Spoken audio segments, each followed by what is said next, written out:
pleasant good morning, one and all. Good morning, good morning. Welcome to today's episode of Speaking Out, Exposing Corruption and Incompetence. Today, Wednesday, the 4th day of December 2024. We are in the month of December. This is our first program for this festive month, the month of December. Welcome, welcome, welcome. I invite you again to share the live, let people know that we're on. There was no class on Monday. I'll explain to you in a little while why that was so. But while we do the introduction, I want you to share the live, let people know that we are on today. We received so many calls over the past, on Monday, and even this morning, people were calling to find out that if we were on today. And again, I say a notification was put out on Sunday that there would be no class on Monday because of some engagement. Again, I'll explain to you in a little bit more detail in a short while. But, people did not get the notification. And I suspect that's because you have not subscribed to the channel. And if you have subscribed, you did not hit the notification button and you're not following the page on Facebook. That is why we implore you to subscribe to the channel. When you subscribe, there's a little bell. They call that the notification button. You hit that button, and every time anything is posted on the channel, you will get a notification, anything at all that is posted there. And therefore, when we don't have a program and we post it, you'll be notified. When we schedule a program, you'll be notified. When we have any other of those short clips we post, you are going to be notified. So that is what you have to do. That is what you have to do. But with the number of calls we received on Monday, that is indicative of the fact that many persons have not subscribed or you have not hit the notification button. So welcome, welcome. This is a wonderful day, Wednesday, the 4th day of December 2024. Another day that the Lord has made. Let's rejoice and be glad in it. Let's give praise and thanks to being in the land of the living. Many persons have not been this fortunate. So, again, we scheduled the program, just at 7 o'clock sharp this morning. And the schoolyard right now, well, when we opened the school door, the schoolyard was packed, jam-packed. And that is what we want to see. But again, we're so disappointed that you come in, and now that the school door is open, you're not giving it thumbs up. People have not. We have, close to 500 right now on the live, and about 10 thumbs up. You got to do your thing, man. You do your thing, and we will do ours. But let me say this. Regardless of what, whether you don't give us the thumbs up and show your appreciation, whether you don't share, we are going to be here to make sure that the credible, valuable information is passed on. But we ask you to do these things because we want others to benefit from the teaching as well. That is the reason why. It's not about just getting likes, but it's about making sure that others are made aware of what is going on. We get so many commendations to this program from all around. People call, people tell us how much they learn from this program. And that is the intention, to teach, to educate. That is the intention of this program, to analyze stuff. Because many times you see statements issued, you see issues issued, you see articles, and you don't know, you're not trained to read between the lines. We are. And therefore, we're going to read between the lines, and we're going to bring you the credible, valuable information. So yes, the program was scheduled just about 7, and once we scheduled the program, schoolyard packed. And then when we went live a few minutes ago, then we have people in the school, in the class itself, waiting for the information. But the usual thing, we say we have a format established. Some people are not too comfortable with the format, but this is a format. The format is that we do the little chit-chat I'm doing here now, and then we do the roll call, we do some announcements, and then we move into the meat of the program. But that's the format. So please bear with us. That's the format. It is subject to refinement. What I think the consensus is at the moment is that this format is what they like. People like to hear the roll call. People like to hear the introduction and all that. So we are going to do that. We are going to continue to do that. And as I've said, we take on board suggestions and recommendations, and then we see how best we can refine. We continue to try to refine so that you can enjoy the program. We scheduled at 7. And the first person in this morning was all the way from Schenectady, Sean. Well, there were several persons who came in at 7. Sean came in at 7. Barled, Tessa, Diane, Wayne, Ezzy, Gavin, Jakey, you're early. Jakey, Evelyn, and Umur. Leon, they all came at 7. Those posts I called, they all came at 7. And shortly after, we have Bonita, Aubrey from Canada, Floyd, Derek, Carlton, Joan from New Amsterdam. Then it's Malcolm, Vibert, Anthony, Patricia, Brennan, Rhonda, Lennox, Lynette from the UK, Cecile, Pamela, Westdam, Gary, Wayne from the UK. Then it is Courtney from New Jersey. The original black man is here. John, Rosalind, Brian, Jamil, Kenneth, Puran, Marlon, Steve, Brenda, Sandra, Michael. Then it is Anthony from Petersall in the East Bank, Queenie, Carlisle, Abira 1111, Raul, Kevin, Winston from California, Emerson, Carl from Arizona, Clarence, Emerson came again, Princess Orr from Lamar Springs, Felicia, Jacko from Georgia, Vibert, and this is Vibert John this time, Stefan, Francis Keith from Melanie, Lyndon, Marcus, Aubrey, and Aubrey is here, Moses, Danny is here with us, Morton, Harold, Barbara, Orin from the UK, Richard, Kerry enjoying himself in Guyana, Earl, Desiree from Georgia, Clive is from the UK, Clifton 9339, Pastor Smith is here with us, Kurt, Dexter, Colin, and Colin commenting on this thing about where we talk about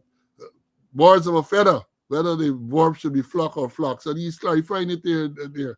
Janella, Marcus, Lorraine, the Akko, the Conor Rookman is here, Rohan Jawar, Aileen, Ulrich from Westdam, Crane, Tilula, Ovid, Umi is with us, Mary from Brooklyn, Heather from Queens, Carl, Vibert Smith is here with us, Philippa, then it is George, Pepper Goat is here, Clifton all the way from Paris, Fort Valley, Rhonda, then I'm still in the house, Connolly, Ainsworth, Krima K, Donna, then it is the next Vibert from the East Bank, Isabella, Gordon is here with us, then we have Michael, and Michael says all the way from Region 7 in Bambadai, all the way from Region 7. He has been here in several classes. Welcome, my brother. Then you have Neville, Sean, Winslow, then Winslow is from New Hampshire, right? Maine, New Hampshire. Crawford, Terrence Young from Canada, 9795, Monica, Karen, Dion, Leon Schwartz, 10025, Patricia, Marcus, Carl, O'Neill, Kevin, Mr. G, said he missed a few classes, but here yesterday. Doreen, my squad mate from Canada, Rawl, 11752. Then we have Colin Stanford from Queens, 11872. Monica, Bert, Colin from New Jersey, Siobhan, Sharon from the UK, Grantley, Marlon, George from BV is here, Fort Valley, Annette, David. David is one who called on Monday, very distressed over the fact there was no class. Russ is here, Diane, Norbert, Dwayne, Junior, Audrey is here with us, Marcia, Everett from Texas, then it is Roy from Schenectady, Linden, then we have Juna, 1212538. He's using is somebody else's phone. Paul from Canada, Marcia, Sheena, Forgus, Benjamin. Then we have Maxwell, Wendy, Matthew, Northwest 9, Cheryl, Nicosia. Yeah, Nicosia is here. Orville. Then it was Roderick, Simone. Then it is Claude, Clay, Dorette, Denise, the secretary, Anne, Maureen, Boo, Jason, Phil, Chilo is here, Melville, Kian, Ian, Lennox, John, then it is Eric, Bray, Daniel, Elza, Esla, Gerald, Nigel, then it is after Lokesh, then Lyndon, Ronald, Annette, Umo. And Annette was the last in the schoolyard. And then when we went live, our boy is always here, man. Edward Charles is here. Then Lennox, then Carlton, then it was Cecile, sorry, Johnny. Then we have Joyce Prince. Habu is here with us. And the list goes on and on and on. Trifosa is here as usual. And that is what we have in terms of the roll call. And let me move straight now into the announcements. Of course, we have some, well, not I shouldn't say, of course, we have some sad announcements.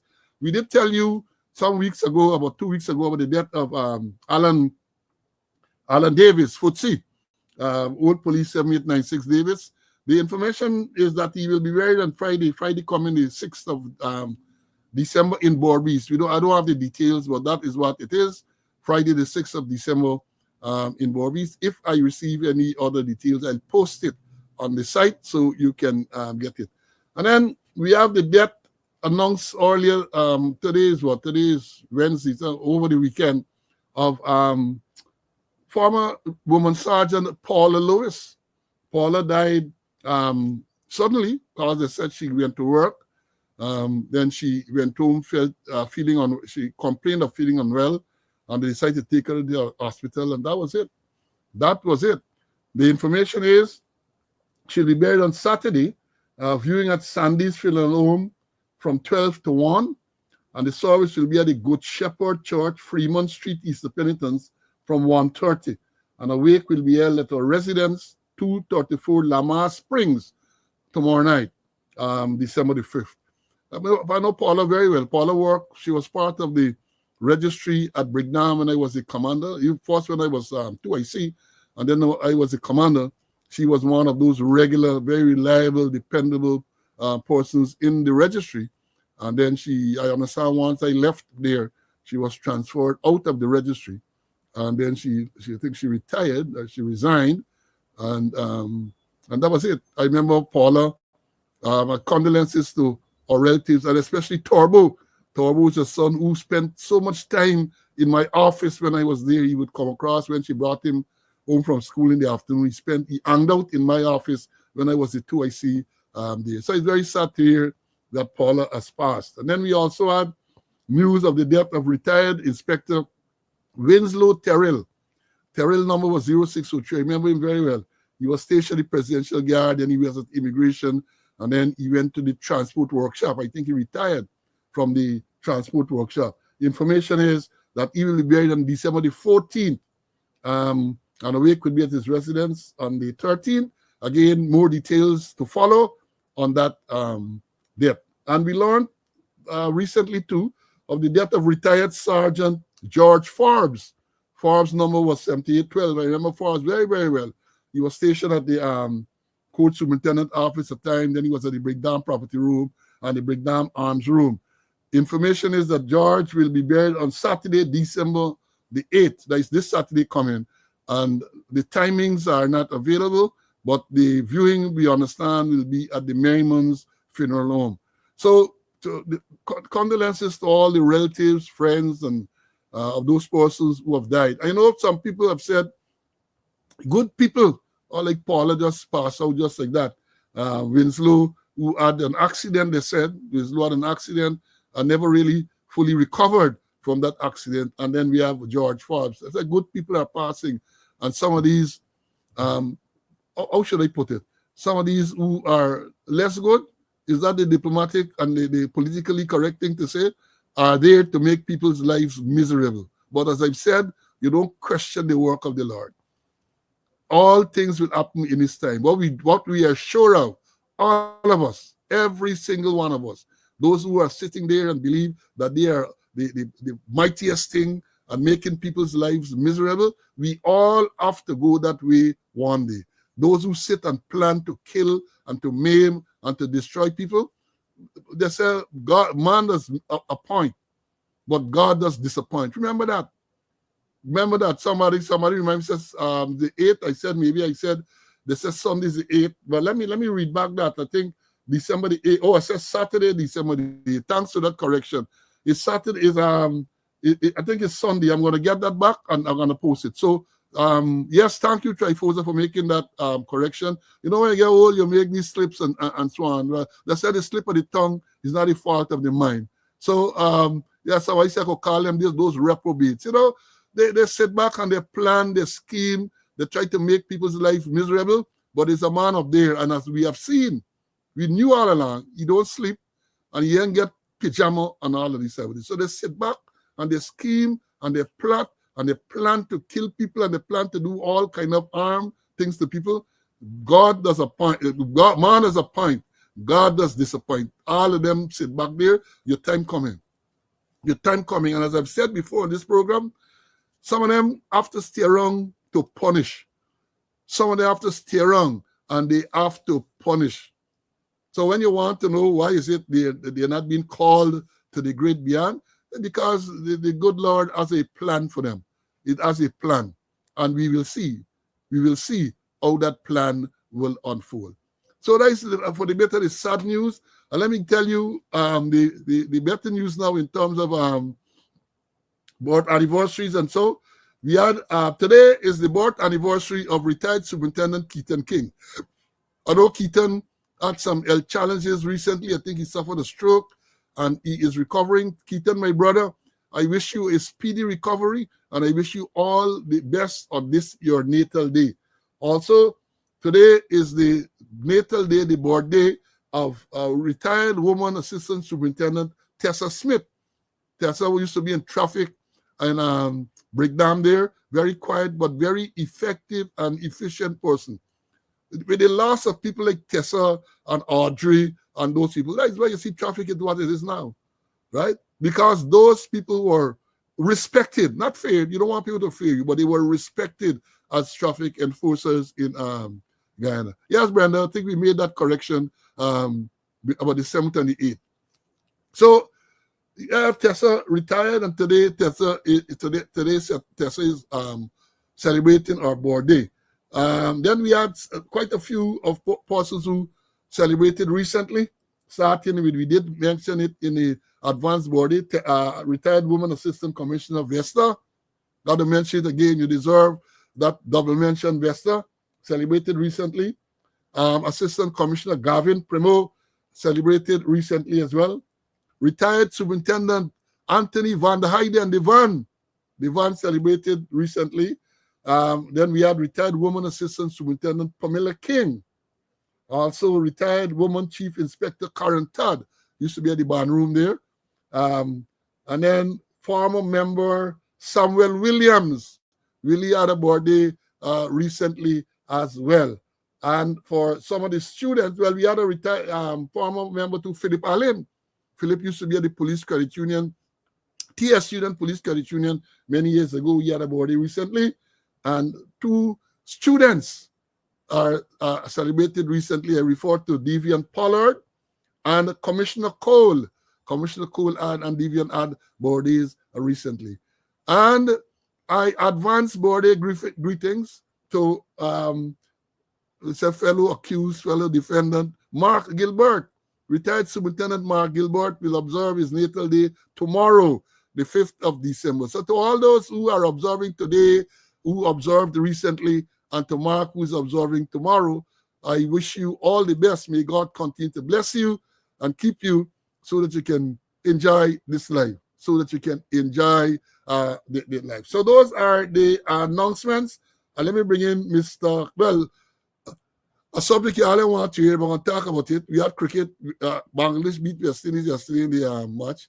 You know, when I mentioned cricket last week, Wednesday, I forget to mention that West Indies defeated Bangladesh in the first test. And I was reminded by a student, they said, like, if that is not cricket, because I spoke about India, I spoke about South Africa, and I did not remember to mention West Indies and Bangladesh test. So that was a slip. But I can tell you now that yesterday, the 4th day of the second test match in Jamaica at Sabina Park, Bangladesh defeated West Indies by 100 and something runs. So, you know, and I told a man a few days ago, a friend of mine, he's on this program, I'm sure, that Bangladesh is going to beat West Indies. He said, don't give up so early. I said, Bana, I don't talk sentiments when I talk cricket. I talk the reality. And the reality is, when you look at the matchup, they are going to lose the match. And so said, so done. He did tell me that I was correct. He did tell me I was correct. And then, of course, we have the, what they call the Global Super League. The Global Super League is nothing global about it. Some empty stands with artificial knives and all of that. Empty stands with artificial knives. And people have described it as other things. I am not going to go there now, but let's see where it will go. So I know we got a lot of fans, so I thought I'll mention that. And before I bring in Mr. Conway, just to say, last Thursday, because we had the last program was Wednesday, last Thursday was Thanksgiving. I hope you all enjoyed your Thanksgiving Day, those of you had your turkey and whatever you had. And the fact that you are alive, that's enough to be thankful for. That's enough to be thankful for. So I hope you had a wonderful Thanksgiving Day. Let me bring in Mr. Conway to greet you. CC, good morning and welcome. Good morning. Praise the Lord. We all in the land of the living to do God's work. My sympathy goes out to all those persons who passed away today, the relatives, friends, family, and also those persons who celebrated their birthday. And Mark Gilbert, my buddy, my friend, my co-conspirator. We had promised to catch up and get a drink, but maybe the time might be tomorrow. And to all those persons who showed a lot of interest, remember we didn't have any program on a Monday, and I was bombarded with calls. Hey, what happened? What going on? With this? Like they're sabotaging you all and all kind of thing. I hearing people telling me all night they're searching YouTube and they're searching Facebook and they can't find anything, But we're here, and nothing is going to stop us. Yes, it could be delayed. Yes, now and again, because of circumstances beyond our control, we wouldn't have the program, but the program will go on. The program will live on, and thanks to the support we're getting from our students. Yeah, thanks to the support, and continue to support us by sharing the live and give us the thumbs up. Continue to support us. Now, there was no program on Monday, and I got to deal with some of you who keep calling me to find out when the notification was put on the notice board that will be no program. Well, let me explain to you why. Monday, this entire week for Amada. Well, in fact, let me tell you now, I'm skulking from a conference right now because I'm part of a delegation representing IPADA G. I'm going to tell you all about that at a conference at the United Nations in New York. The conference, let me read, is United Nations Working Group of Experts on the People of African Descent. It's the 32nd public session, and the session deals with reparatory justice. Not reparative, as somebody had said. Reparatory justice, that is the theme of the conference. And I am part of a delegation representing IPADA G. What is IPADA G? The International Decade for People of African Descent Assembly. It's abbreviated IDPADA-G, IPADA G, and the office is that's a Ghana organization. The office is located in North Road.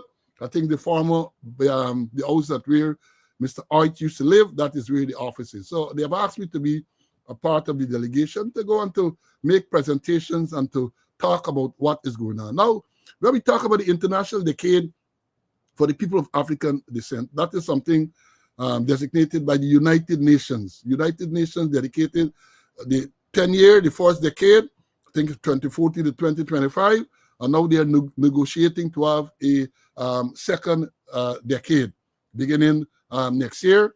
And the whole thing is to discuss this whole issue about the slave trade. Let me understand. It's not only about race, it's about the slave trade and the impact the slave trade has had on people of African descent, whichever part of the world you are. Whether you're in Africa, whether you're in the Caribbean, or whether you're in the diaspora, the slave trade has had a significant impact on the economy, your culture, everything. And people don't like to hear about it. People don't like to hear. So when you talk about restitution and reparation. People get confused. So I want to invite you all to make sure that you listen and you follow to understand what is going on. Because people talk, well, if you're going to do reparation, who you're going to pay. It's not about paying. It's not only about paying, but it's about repairing a lot of the damages, or the damage, I should say, sorry, a lot of the damage that was caused by the slave trade. The United Nations declared that the slave trade was a crime against humanity. It's the worst crime ever committed in this world. Worst crime. People, for whatever people say, but sometimes people are sold into whatever it is, it was the worst crime to have been committed. Worst. And it lasted for many hundreds of years.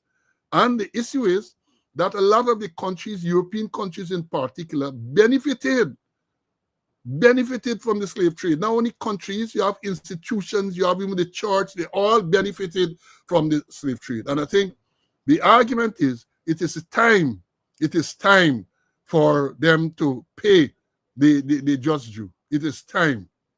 All those countries. When you go to Washington, D.C., and many places, you go to London, where I've been several times, you see these edifices and so on. It's slave money, slave labor.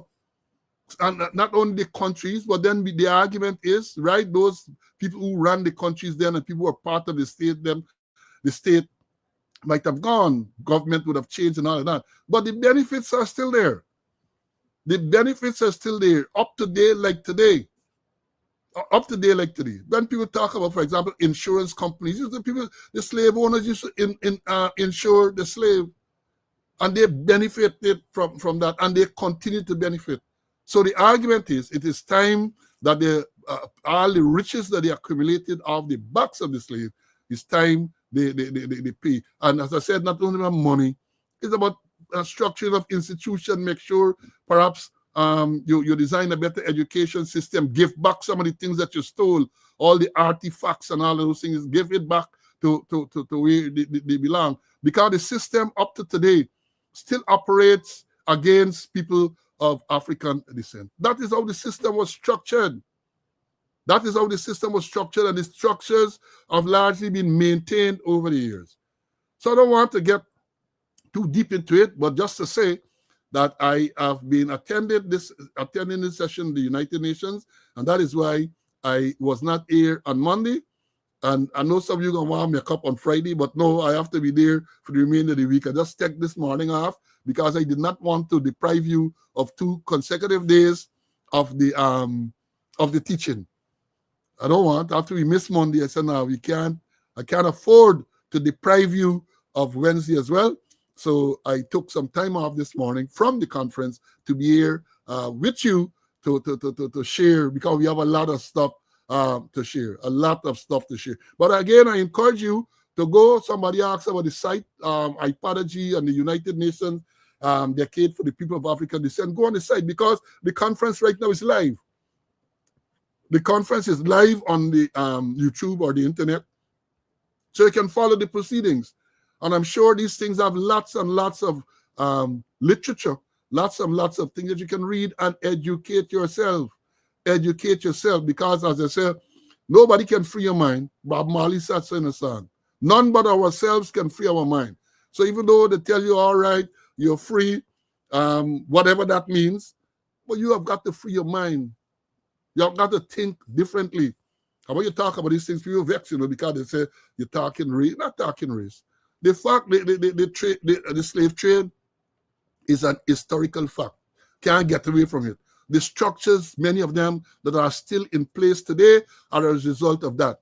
And they operate to the detriment, to the disadvantage of many persons of African descent. That is a truth. That is a truism. So I don't want to get into too much more, but just to say again, that is why I was not here on Monday, and I value you so much that I decided that I'm going to take this morning off from the conference to come here and to give you your information and to let you know why I wasn't here, or why there was no class on Monday. Sure, CC, do you want to see anything on this? Let me bring you in. You want to see anything more on I know you have been you have been following as a man who likes to read what typology is all about. Yeah. Anything from you? I think you made it very clear, and as a skulker, so far you did an excellent job. As a skulker, as a skulker. The truth is, even when I was going to school, I know I skulked from school for watch cricket. I remember they looking for me at the cricket ground, at the BV playground there, and they skulked from school, and they're in the bushes and I'm watching the cricket. And they're looking all over among the crowd and so on. They can't find me. I'm in the bush and I'm watching them. I'm there in the bush and I'm watching them. But, it's part of bio. You can't let the people, your people know that you miss school a day. His worries, his licks like peas, as they would say. His licks like peas. But many times you got to remember it's not where you start, it's where you end up. So even though you might have skulked a few days and so on, you're able to catch up. If you were sharp enough, you catch up. So again, share the live. We don't have enough yet. We continue. It gives us a thumbs up. And now we're going to move into the subjects of today, what we call, perhaps you can say, the real subject. Now, the first thing I want to mention, CC, I know this is close to you. I learned over the weekend that the police have embarked on another recruitment drive. Police embark on another recruitment drive. They're trying to recruit because, as we have been saying on this program, and the evidence, they don't bring the information, but the evidence shows that they have been every week dozens and dozens of policemen and women are leaving the force. Some figures say over the past year or so, hundreds. They actually admitted that sometimes people are leaving the force. Not only brain drain, people are just leaving because people are dissatisfied. Every day the police in the news to the wrong thing. It's demoralizing. And nothing is being done. No, I haven't seen or heard of any program to try to talk to the ranks, to try to get them motivated to perform. Nothing. And as CC had said some time ago, money don't necessarily motivate people, but nothing. So they recognize the hemorrhaging, and we understand they have now embarked on a new recruit program, a new recruit drive. But hear the story. Even though sometime this year, I think it might have been last year, I can't remember exactly when, they announced this new criteria for joining the force, which includes CXC subjects and all of that. They made that announcement publicly, that you have to get these things to join. I understand in this new recruitment drive, they're telling you don't have to have any CXC. You don't even have to take an examination. Listen to this. This is what is being said. Maybe they're going to come out and debunk, right? I have it from reliable source. Not only source, reliable sources, that this new recruitment drive that they are launching, police launching to get people to join the force. They are saying to them, that is the prospective recruits, you don't have to have any CXC. Before they implemented the CXC, they used to say some primary school education. But now, apparently that has failed, this CXC thing failing. So they're saying now you don't have to have no CXC. So I suspect they're going back to some primary school, primary education. And they're saying now you don't even have to take an examination, a test, as we would say. You don't. That is what is being alleged. Perhaps the public cooperation unit, the propaganda unit, will come and clarify to say that is not so and tell us what it is now you have to do to join the force. They should come and they should tell us. Because I said this before I begin, Mr. Conway. If you are going to be recruited into the force and you're so desperate that you're saying no academic qualification and you're saying you don't have to take any written examination, it simply means that you might be opening the floodgates for a lot of undesirable characters. Let me repeat that. If persons don't have to have any CXC, I don't have to write an examination. So you're bringing people who perhaps are, as I used to say, I kind of word, people who are unmamboable. Now, let me explain that to you. Back in the country, you see a man can't read, right?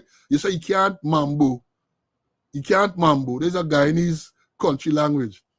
So I kind of think sometime ago to say the person is unmambable if you can't read and write. So perhaps they're opening this floodgates to bring in people into the force who are unmambable. And if you have people who are there who cannot read and who cannot write because you never test them to find out if that is so, I want to know what's going on. Because if you're telling them come in, no examination, what happens when during the training process? What happens? How are you going to test them to know if they're qualified powers of arrest? This thing is frightening because if you have people like that, already you have people who they say can read and write, and you have the difficulties, you have people's rights being violated and all of that. Can you imagine, therefore, if you were to go this way, as it is being alleged, and recruit people who don't have to write an examination, therefore you can't test how literate they are? Can you imagine what's going to happen down the road? Can you imagine what will happen down the road? Well, no, CC was involved in training for a number of years, recruitment and training and all that. So I'm sure he has a lot to say on this subject. CC, this thing is worrying, but I know that you want to comment on it, where they are saying that this new recruitment drive, they just want bodies. They don't want to know, you don't have to write any, you don't have to have, first of all, the CXC, which they had said is now a requirement to join in the force. And you don't have to take any exam. What is your take on that, my brother? It's worrying, Paul. And I remember the extended squatter at the last officers conference. He talked about the double R. He said I got in problem recruiting and retaining person in the Guyana police force. Persons are leaving left, right, and not leaving, yes, leaving, but persons are applying to leave the force. And what they're doing, they're telling them, hey, you have to get 6 months notice. 6 months notice before you're allowed to leave. And those people just walking out the place and go along the way. And they are raise the level, the entry level, that you have to get at least CXC before you could join the police force. There's a thing about a year and a half, 2 years ago, they raised the level. Although they're getting difficulty in recruiting person, they raised the entry level qualification to join the police force, that you gotta get CXC.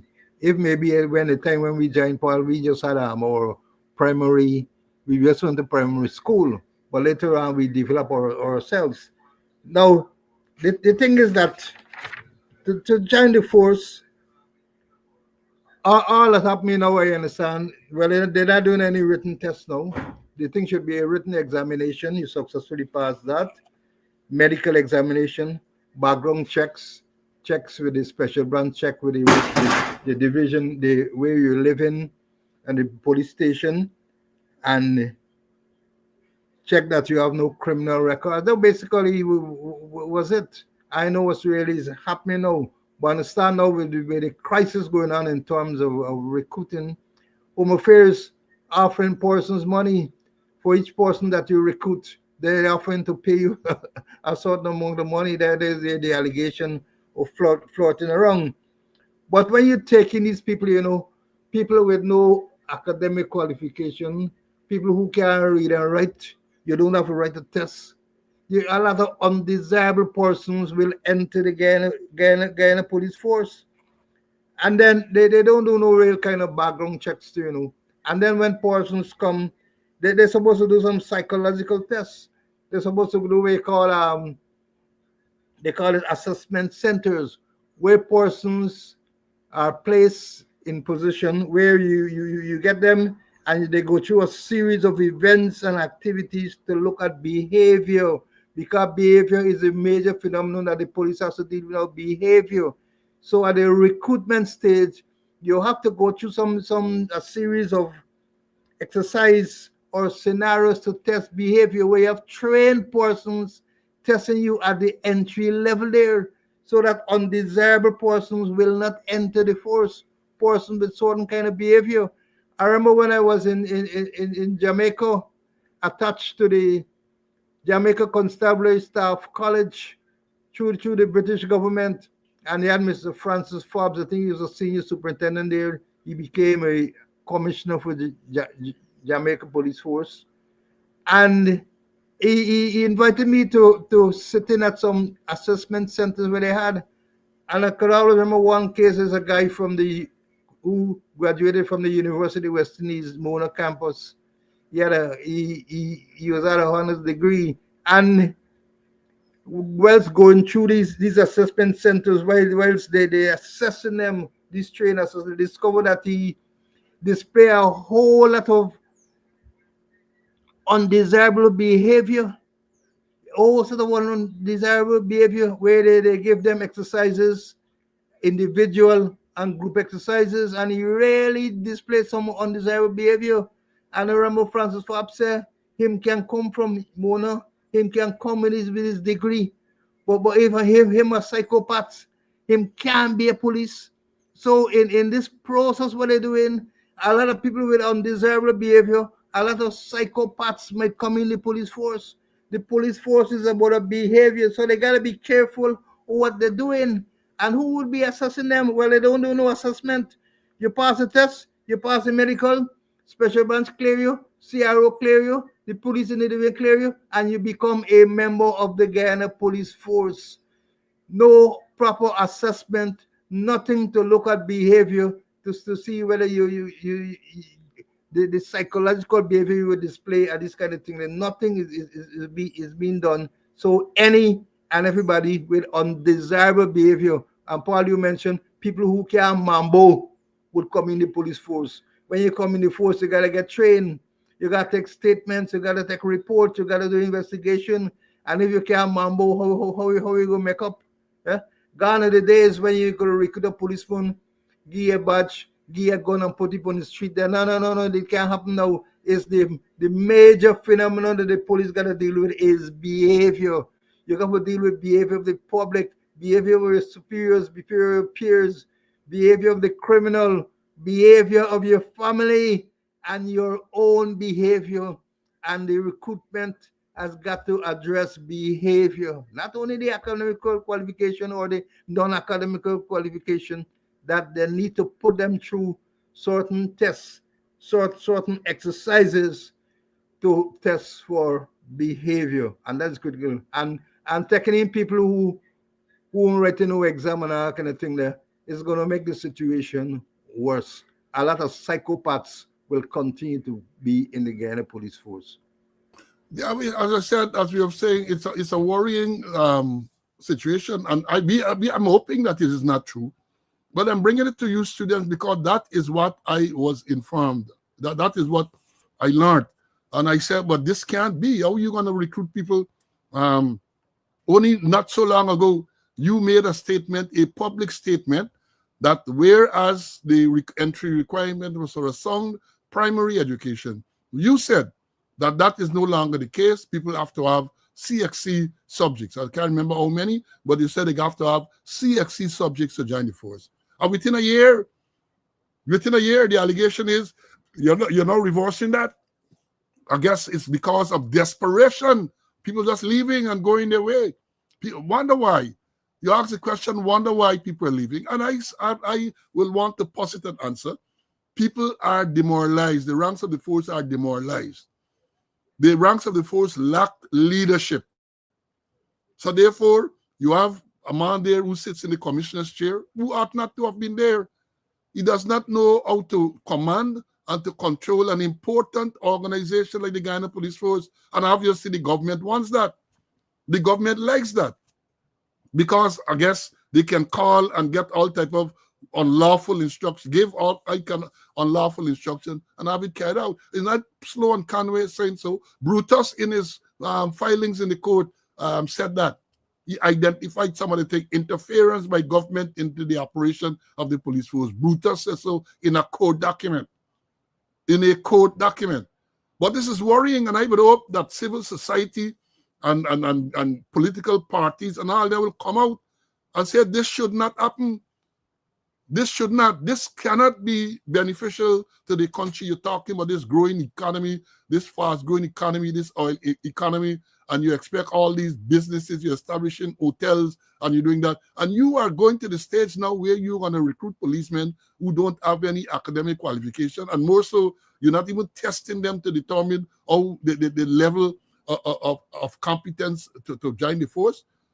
Back to the day, as somebody remarking, where you just clap your chest.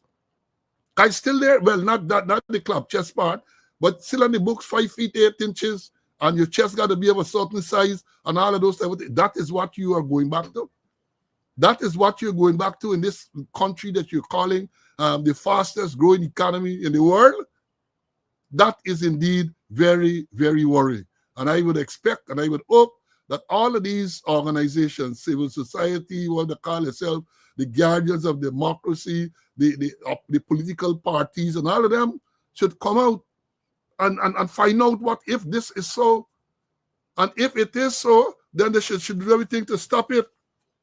CC, I get an important call coming through, so let me ask you to take over the thing here while I answer this call.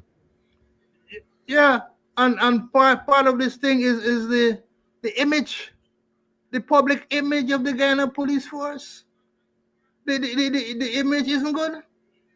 When you get you pick up the papers and you read that an assistant commissioner in the Ghana police force before the court in 252 charges.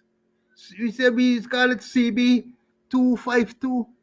Who would want their sons and their daughters to come in the organization like that? We read the papers or listen the social media, and corruption, inappropriate behavior, all those kind of things are happening. You think people will want their sons and their daughters or their relatives to join the police force? They will not join. The public image of the police force, how the public see the police. The public doesn't have confidence in the police. The confidence has been dented. Confidence has been dented. Therefore, people will not. And sometimes I don't believe the commissioner, but I believe when he said that they have difficulties in recruiting and recruiting persons and retaining them. But then you can't go down to the level that you're going to bring persons in the force. They don't have to write any exam. That you lower the status that you're taking in anybody in the force. Yeah? Go back to the olden days. And I remember in my days when I joined the force, when they were doing my measurements, I had 130 pounds. I remember the corporal there saying, we can't take you in. You gotta get 135 or nothing. So I said, but I got a little qualification. The man said, right now, me dealing with qualification, I dealing with pounds. You can't hold on no thief man with 130 pounds, 135 or nothing. And luckily for me, there was an officer there who knew me. He said, Corporal, when you're ready for your own conway, but then you're ready for you, you're gonna put on a 5 pounds. You can get the 135, and that's how I became a member of the Guyana Police Force. But now they and understand the allegation they're paying. Open face paying you a certain amount of money for the persons that you recruit, and all they got is care somebody there, send somebody to the training school, to the training environment, and they will recruit them. They're not looking at repeating. They're not looking at behavior. They're not looking at people who would psychologically wouldn't be right for the police force. So woe be unto the police force. You're taking in people who can read and write, people who can take a statement, people who can sit down at the station and accept a report, people who can do any kind of investigation. And talking about that, the training environment is in a mess. They don't have instructors. They made a big blunder when they send some of their ranks to Cyril Potter College of Education for training as instructors. Cyril Potter Cyril Potter don't deal with adults train learning. They deal with pedagogy. And pedagogy is how children learn. And children learn what you want them to learn. Adults learn what they want to learn. And when things aren't right, they vote with their feet, they walk away. Maybe that's why so many of them are leaving the job and then leaving the job because the moral of the guy in the police force has nosedive. Corruption and all kind of inappropriate behavior going on there. And then look at the salary scale that they have there. So things got to go wrong in the police force, but the topic is about recruitment, and I'm saying that they have to get a better system of recruitment, and they have to try to get qualified persons. I ain't say you must get 5 and 6 CXC, but at least you must have a sound primary educational background, so that you could be able to be properly trained and to become proper policemen. But the whole system is rotten. And then they're telling people you gotta get 6 months, you gotta give me 6 months notice before you can leave the work. If a man don't want the work, where you keeping it for? If you want man, right, see you want to come off today, let him come off today. Let him come off today after you do a proper interview with him. You do an exit interview with him, find out where he really want to leave the work. And if he still want, after you talk to him, you want to leave the work, let him go. But no, and person writing for early retirement, both in the police force, both to the commissioner and the police service commission, and they're not allowing them to go. They're not allowing them to go. Therefore, the system is got to be flawed. And the thing is that recruitment is critical. The extended squatter, repeating the extended squatter, sir, you getting problem recruiting and retaining persons. He said so at an officers conference. It's not people tell me so. Is why I heard him myself. But they're not properly addressing the process of recruitment. They're not addressing the recruitment process at all. Where they just come and you apply and you get a work. And then they say Ministry of Home Affairs paying you. The amount of persons are paying as per individual. If you get 10 persons who send to the college, they accept the 10 persons and you get a nice little small piece, and there's it. But those 10 persons, sometimes none of them out of the 10 ain't ready yet for the police force. Thank you very much for holding me, brother. Yeah, and let me again. So this thing now, the recruiting thing, can be seen as a business, because based on what Mr. Conway just told us, is that if you there and you get somebody to go in, they give you the government paying you money to get people to go in. The government, so you can go now, is a business. I understand people walk around to get people to go. I don't know how long you have to stay. Where they just go, we don't know. That is what is being said, and I will hope that they will come and they will clarify. This is one time that I hope the Constable Sloan Conway wrong. It is not so. Let us know what exactly it is, because that is the information that I've received from credible source. And again, I say that they are now embarking on a recruitment drive, and they're saying, forget about this CXC. You don't have to get any CXC. Forget about examination. You don't have to write any, there's no written examination. I don't know if they have medical or any other thing. We don't know. So maybe they will want to come and they would want to clarify that. So moving on, let me tell you, as I said, the force is in the news all the time for the wrong reasons. And that is why people are not joining. There's one of the reasons people are not joining, apart from the fact people alluded here to the low remuneration and so on. People not joining. And one can very well expect that if this system that we just described is so, they get a lot of people going there to get a hustle. People can just decide, hey, I go in there, I go in to make sure I can get a hustle, because man get how much $100 million in the bank. Maybe I'm not going to get the same amount, but I can get a good small piece. Perhaps that is what is going on. But let me move on. This morning, there is this breaking news from HGP, Travis Chase, HGP 19 News. They said since December the 1st, December the 1st, 2024, a Bladenhall East Coast Demerara businessman, Puran Singh, called Navin, shot and killed a man who he claimed entered his yard and took, quote, several beverages, unquote. So they're claiming that this East Coast businessman from Bladenhall and the East Coast of Demerara shot and killed a man who the businessman claimed entered his yard and took beverages. I don't know what the beverages are. Obviously, we drink or took it. The police did not issue any media report on this killing. That is what is being said. Police, this man businessman shot and killed a man in the yard. He claimed that the man was, he took some beverages. Police did not make any release. What the police did, they said, this goes on to say, in an apparent attempt to cover up the incident, the Guyana Police Force issued a quote, assistance to identify deceased male, end of quote, with no mention that, quote, the suspect, end of quote, was shot and killed by the businessman. So more details to follow. So what is being said here now? This businessman, they gave his name as Puran Singh, called Navin of Bladenhall.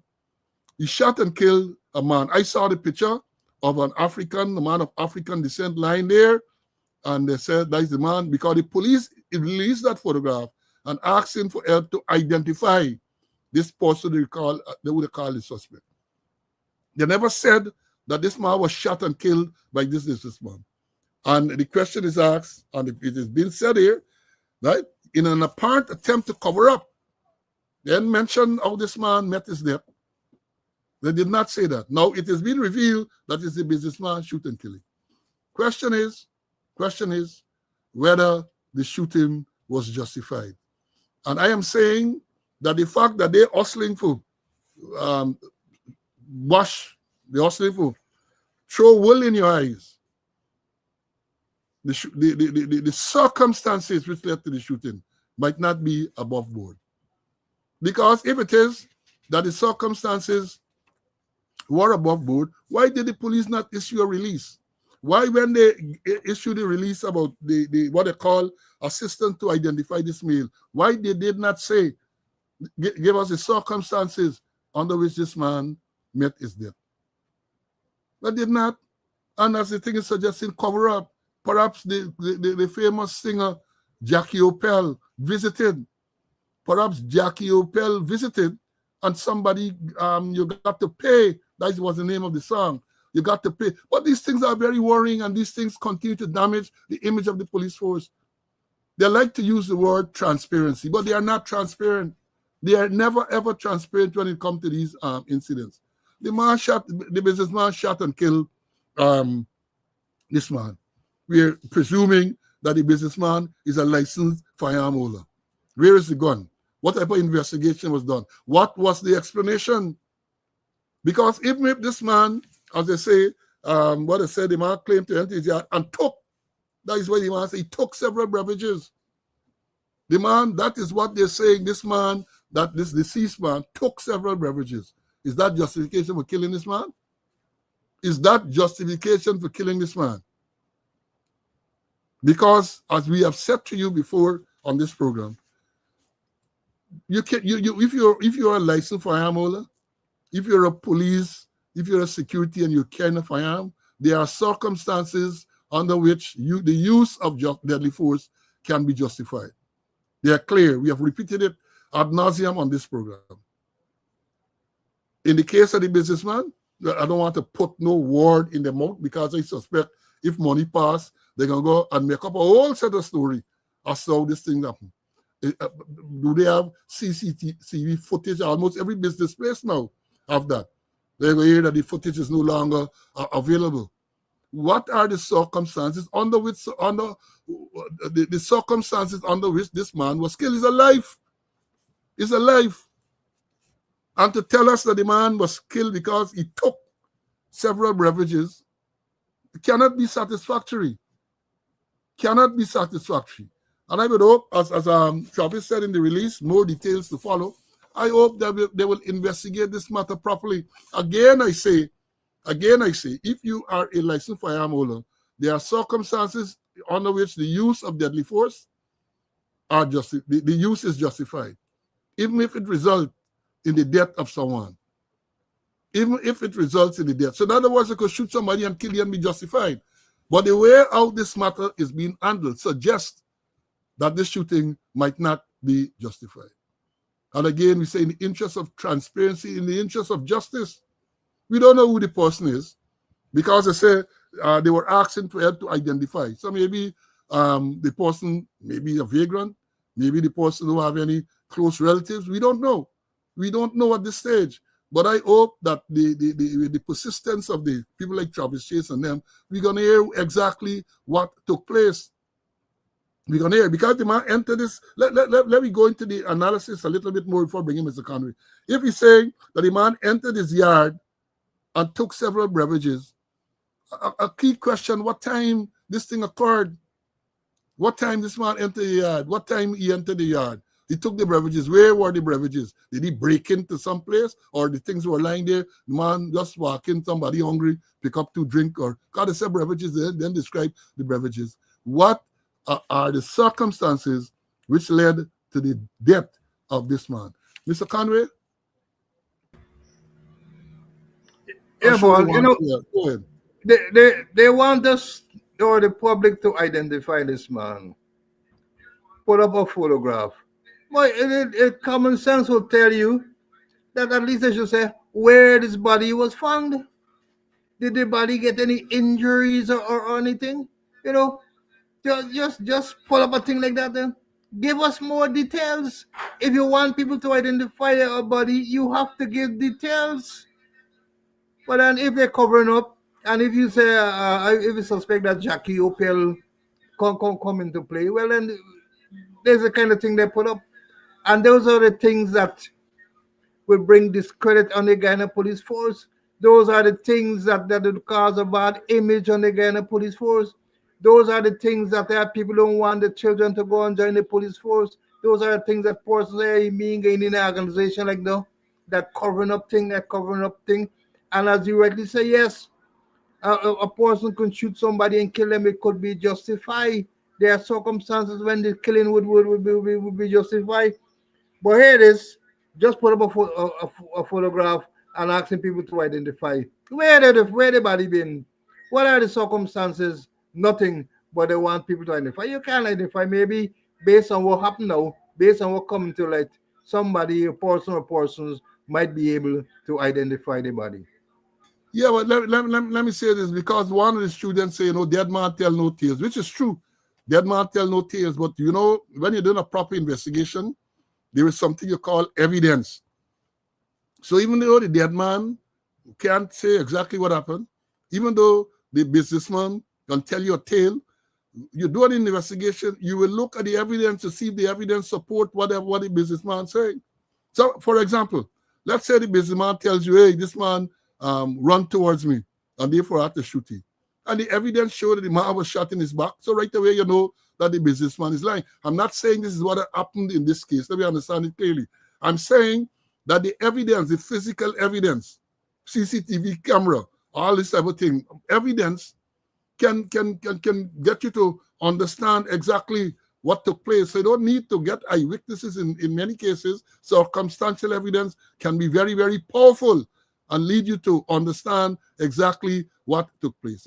Places like in the States, for example, we don't know no proper forensic examination. Even when you do the postmortem, they don't know anything to tell what distance the person who was shot from, what the angle of the entry into the bullet, so you can determine whether the deceased person was lying, stooping, standing, all of those things, but we don't do them thing in Ghana. What you do in Ghana is a very rudimentary type of investigation. You don't get down to the bottom of it. But it's worrying. It is worrying to know that this shooting took place and they have not issued any release about the circumstances which led to the death of a human being. They have not given anything, but they come and they ask for help to identify. And therefore, speculation, imagination is running riot to say, well, maybe Jackie Opel, because that is the culture in which we live. Jackie Opel meaning, for those of you who don't know, Jackie Opel was a person who sang a song named You Got to Pay So we talk about Jackie Opel visiting. Maybe somebody paid. That is what we are alluding to.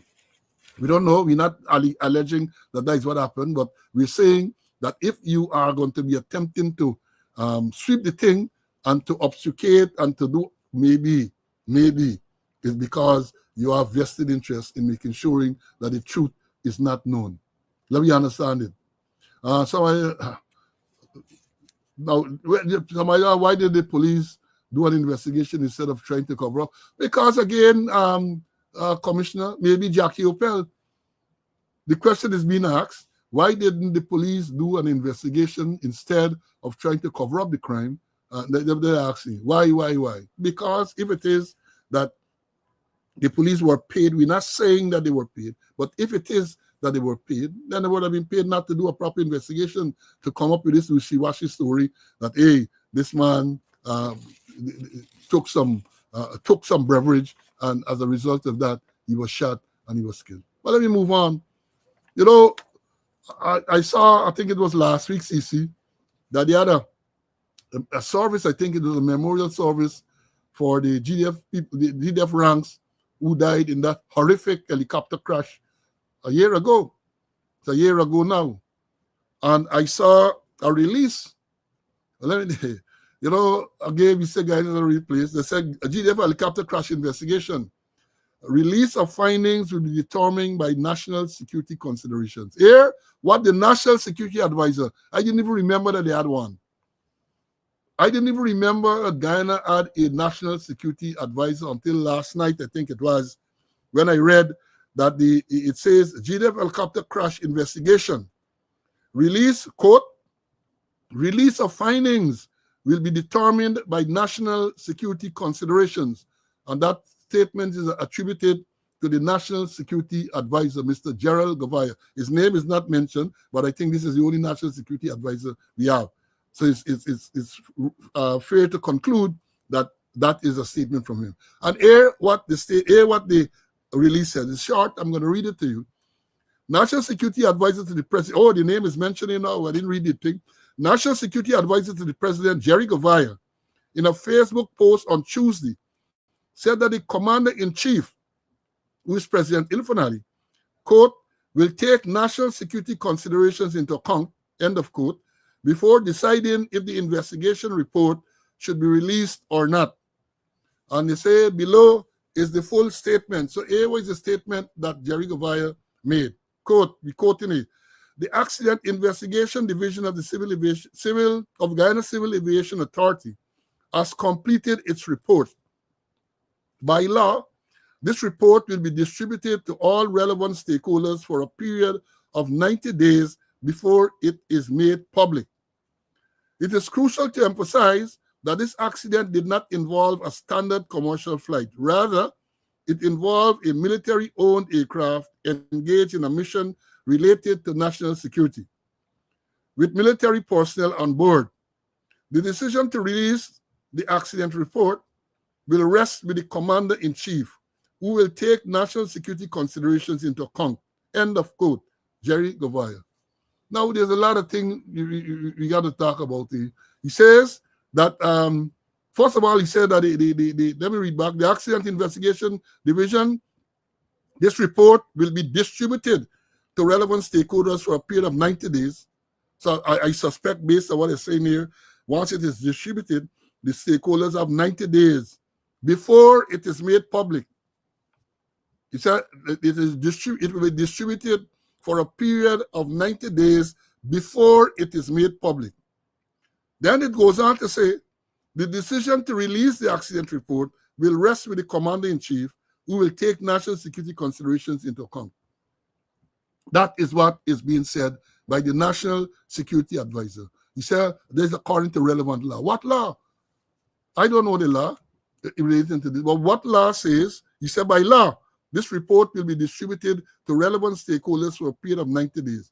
So I would ask Mr. Jerry Govaya to tell us, so I can read this law for myself, which law you're referring to, which says that once you complete this investigation and you have the report, this report has to, once it's distributed, 90 days must elapse. That is what we understand. 90 days must elapse before it is made public.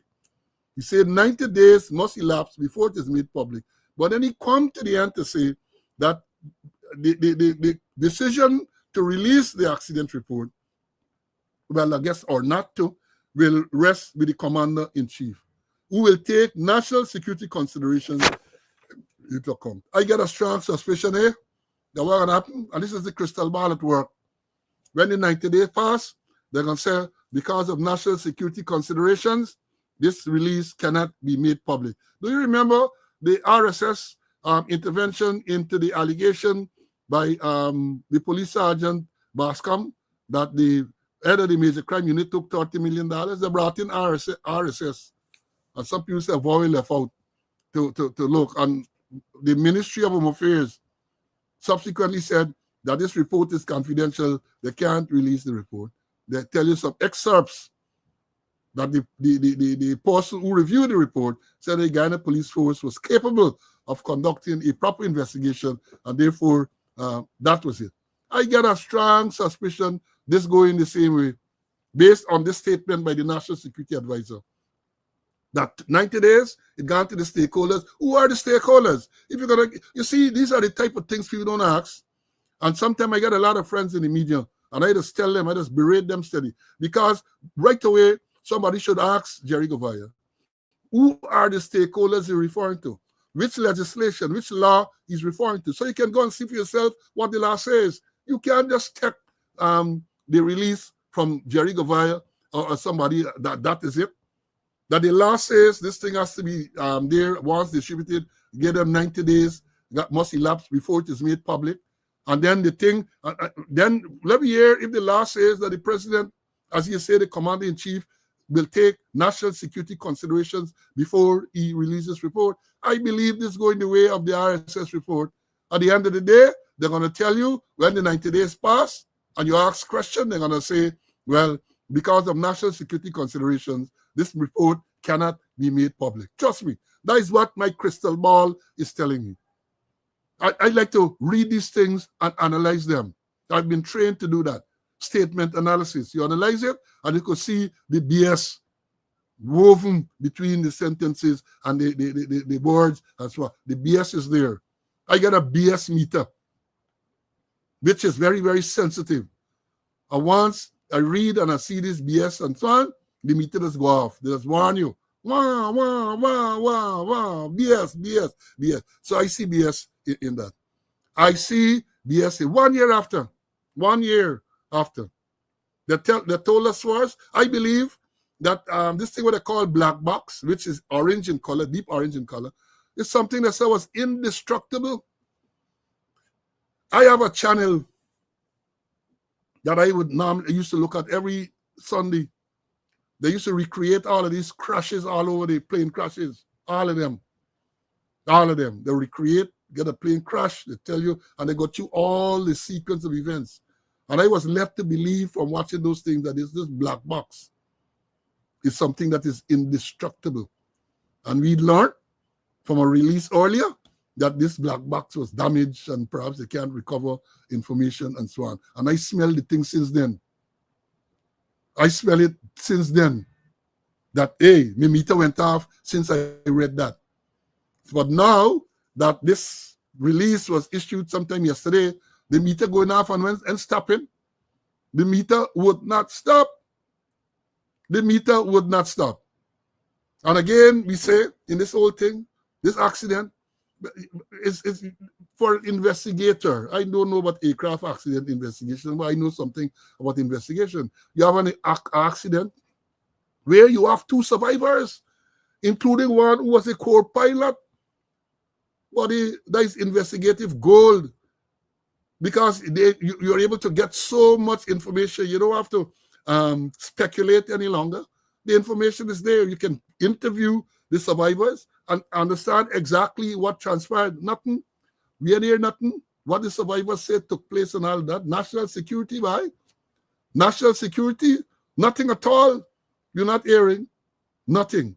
Someone bring in Mr. Conway, man. He got I don't know if his meter is as sensitive as mine, but my BS meter went off with this thing. CC, let me hear what you saying about this man.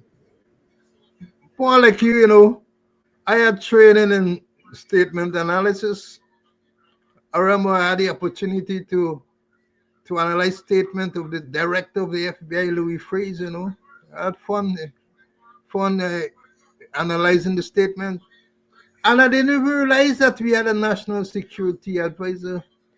Perhaps he like Rip Van Winkle woke up, but when he woke up, he flew in and he bowled a ball for the president's score runs. But the ball that he bowled is wide down the leg side. The president can't score no runs there. The only thing could happen is that the president can get stumped. He could get stumped, you know.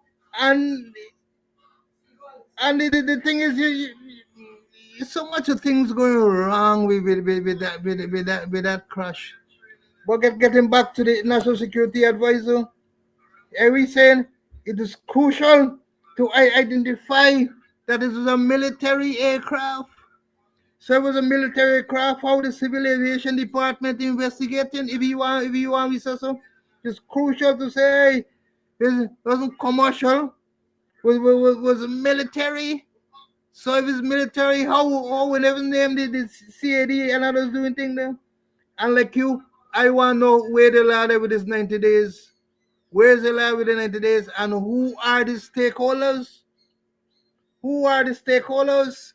The GDF has not been forthcoming in terms of giving us information on what really took place. Two persons, and I don't know if they survived the crash because I know they've been at the crash. Perhaps they were dropped off somewhere else, and then I pick them up couple days afterward. Because if the co-pilot ain't get a burn, his skin ain't get nothing, no scratch, no nothing, and they said the pilot born beyond recognition. So I know what method they used to identify the body, and there is it, the co-pilot. Was he in that aircraft?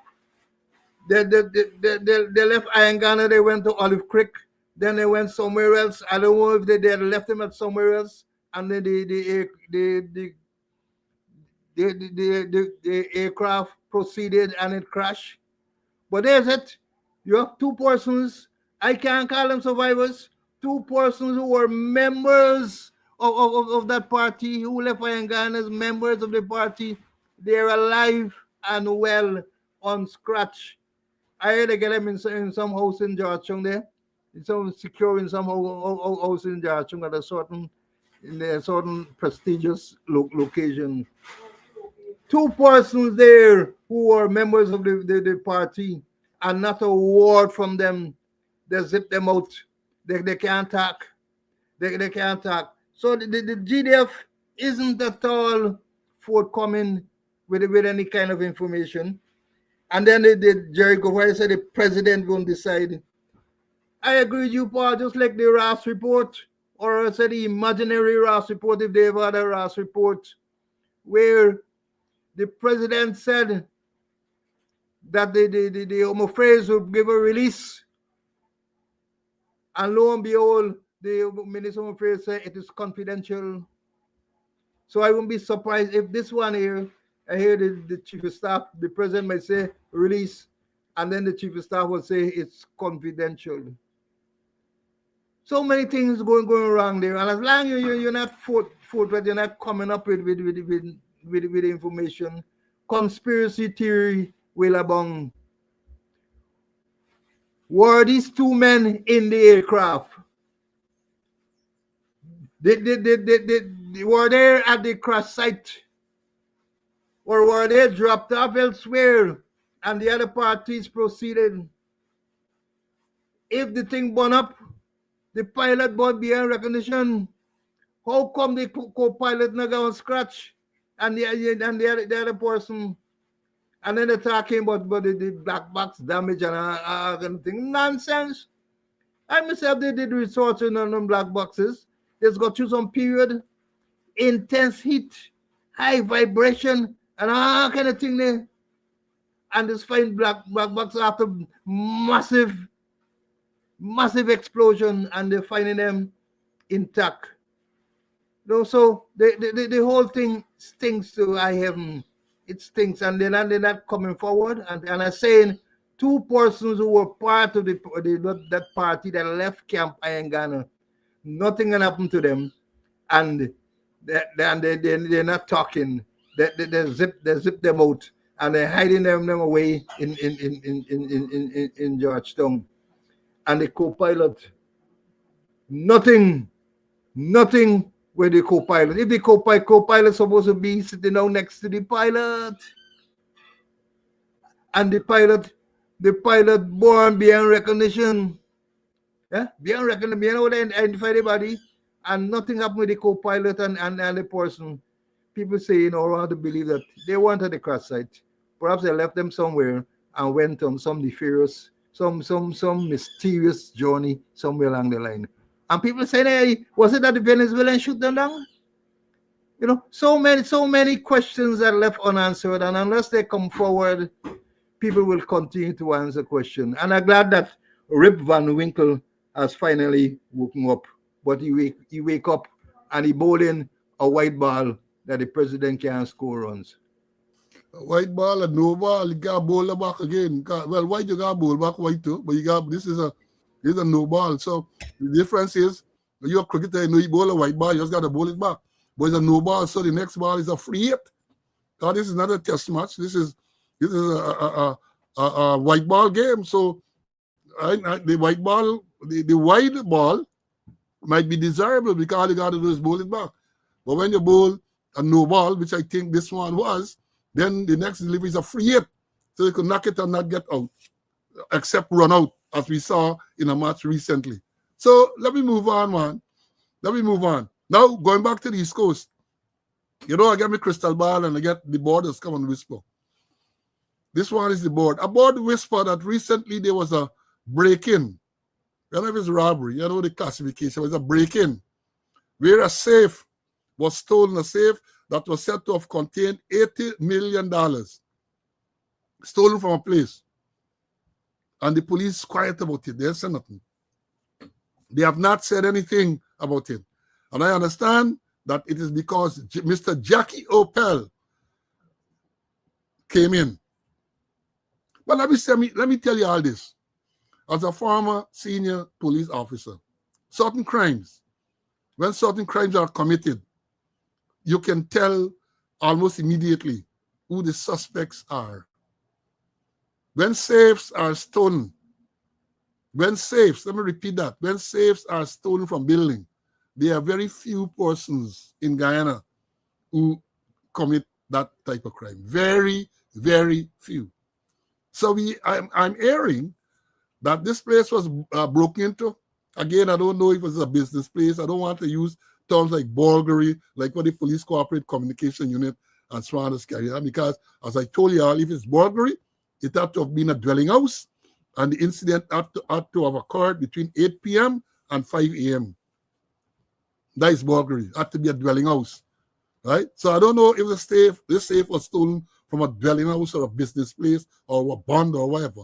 But I understand that the safe was stolen. Safe contained 80 million Guyana dollars, and the police had issued no release yet. And I understand that the reason why the release has not been issued is because Mr. Opel came to the dance. And a certain man whose name is always called, certain police officer, whose name is always called in these things, name called. So he's the man that Jackie Opel visited. He is the man that Jackie Opel visited. Not so long ago, to move to the next related subject, not so long ago, we learned that some woman who works at the Ministry of Social Protection, police went there, and she had over $150 million in the house, with enough old age pension book and all of these type of things. There was a viral video on social media with the stepmother of the person who is said to have been involved in this massive um, illegal activity. $150 million, was the hundreds, thousands of pension books and all of that. It was alleged that at the time when the police went there, the police collected $2 million to cover up the matter. Police collected $2 million to cover up the matter. That was the allegation out there. It was further said that the one man, perhaps I think the man who was in charge, the man double back. This is the part that was caught on tape. Because we heard this former police officer saying that when the girl called her and told her about the man wanting $3 million, she said she advised to give you the $3 million, because if you don't give the $3 million, you're gonna lose more than that. That is on record in the former officer's own voice. $3 million, take $3 million more. Give you the $3 million. I understand that the doubling back wasn't known by the others. They get the 2 million and everybody shared the 2 million. The man doubled back for 3 million. And I understand, I know if he collected it, but he doubled back. So when the thing busts out on the social media now, and the colleagues realize what happened, then I understand it is alleged that he then tell them, well, they're collecting this swallow again. And you haven't ordered anything more. I have not ordered anything more about that matter, the investigation into that matter. Where police, men are on tape, Master, he called, then this thing that he calling this, rather than doing your work, he's calling this person to tell them, look, we find money at this girl place. And then when she asked the girl, that is what was said, this is on tape, her own voice. The girl said she had about $30-something million. And then she said, well, what are you doing with all the money there? It's illegal to have all the money. And then it was revealed that not 30-something million, it's $150-something million there. And I made the point that I know I'm an old age pensioner. I think it's about $36,000 a month. And for you to get $150-something million, let's assuming that it's all from old age vouchers that would have been cashed, there's thousands of vouchers you have to cash together. And we understand that because of that, the distribution of pension books for 2025 was delayed. The distribution delayed because they said they want to put additional security features inside. Well, it's not the security features, it's the system you have there. You could put how many security features you want, but if you have in the system itself people who are dishonest, they're gonna beat it. They are going to beat it. But we're not hearing anything more. I have not ordered anything more about the investigation. And let me give this news before I bring in Mr. Conway. I hear that one or more of the police officers who are involved in this thing. Listen to this carefully. One or more of the police officers who are involved in that operation. I understand the people in to get big praise, notwithstanding the allegation about this $2 million and the $3 million they took. They are in line to be recognized. And you know what somebody said to me recently? Said it looked like in this Ghana police force, you got to be dishonest. You got to be a criminal to get by. That is what a serving policeman said. That in order for you to get by in the police force, it seems as though you have to be get involved in criminal and dishonest activities. I say you're there, you're working hard, you're honest, you're doing the right thing, and you're not recognized because you're not part of this clique. That is what was said. Worrying, very worrying. And we talk about the demoralization of the force, people just going to work, people just carrying through the movement. That is what is going on. Let me bring in Mr. Conway, and then we're going to move to a sweet part. In the meanwhile, share. Yeah, CC. The two things, the safe and the $150+ million in pension book scam. Have you heard anything more about that $150 million? Well, things circulating, and as you mentioned here, the man double back with the stuff. But you mentioned in the end, that when you're dishonest, you're being rewarded with promotion, and otherwise, when you're incompetent, Peter principle will come into play. I remember last year with Region 3, the most dangerous roads in this country, the highest amount of fatal accidents in the country, Region 3, and there was it. the person in charge of traffic, runner-up, best cop for the division. And understand the same who happened on the East Coast there. They'll have award ceremony sometime this month very shortly. And that person will be richly rewarded, himself and others. And others too, you just name it. Along Jappy of Bell there on there. He name call him on it. He about the place there. A very senior man. You know, so that's how the thing going. And there's part of it with this corruption. That person's not joining the police force. That they got go along and then they're scraping the barrel and the barrel bore. They're scraping the barrel and the barrel bore to get persons to join the force. And it's all because of these things that happening, these corruption, these inappropriate behavior that is taking on, that denting the image of the Guyana police force, and the public doesn't have confidence in the police force. And if you don't have confidence in the force, you ain't going to join the organization unless you want to go and join for make a raise and for Jackie Opel come and pay you. Yeah. See, Michael mentioned here that he learned something, not 8:30, 8 o'clock. We're talking about burglary. For burglary to be committed, it has to be on a dwelling house, and the offense must have been perpetrated between 8 p.m. and 5 a.m. Other than that, it is not burglary. You may get larceny from the dwelling house or some other offense, but we're talking about burglary. And we used to say, when we taught burglary, say in bed, INBED, there's the acronym. I, you got to have the intent. N, got to be during the night. Night is 8 p.m. to 5 a.m. B, they must be breaking. E, they must be entering. And then the last one, it must be a dwelling house. And we used to tell them that the breaking can be actual breaking or constructive breaking. So breaking doesn't necessarily mean that you damage something. In other words, you can, for example, if you're going in, let me say the window, breaking in, that means you have to break the window, physically break or shatter the glass to go in. Right? You lift up the window, it can break, but that is constructive breaking. So in bed, yes, Ulrich, in bed, intent, night, breaking, entering, dwelling house. So yeah, Michael, and you see, again, we say, Michael, the policemen are not being taught these things now. Even detectives, they're not being taught these things. And then many times you see they're telling you, but some shop being burglarized. You can't burglarize a shop. You can't burglarize a shop. A bond, burglarize. You can't burglarize a bond. It has to be a dwelling house. There's the law. It has to be a dwelling house. And it has to be, we say INBED. You have the intent, N got to be night. And night is from 8 p.m. to 5 a.m. Right? So I understand. Breaking, entering, dwelling house. Yeah, so we teaching all the time. Now let me move on. And I made a comment because I saw the comment in the thing and I thought we clarify. Sometimes I glance and I see the comments and so on. But let me say this. Let me move on. Share the live because you're going to find this part very, very interesting. And give us some more thumbs up.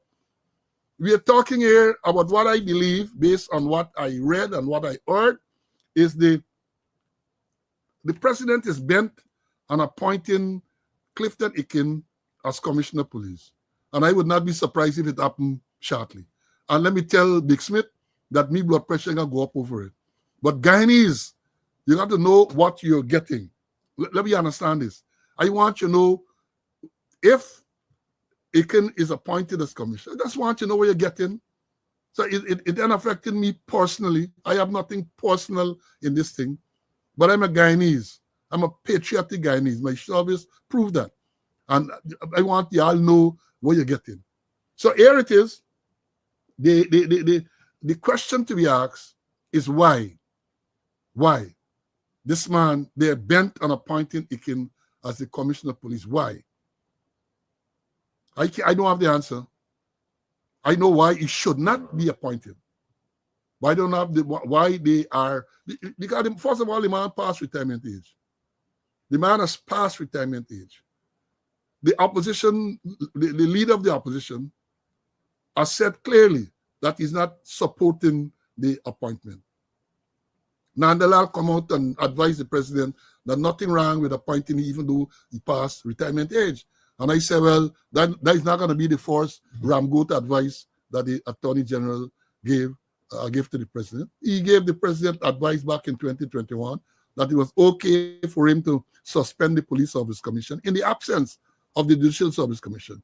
And Article 225 of the Constitution clearly spells out the process. But he tried to circumvent the process. And the court ruled that it was wrong. I challenged it, and the court ruled that it was wrong. So he advised that nothing wrong with appointing him, even though he passed the retirement age.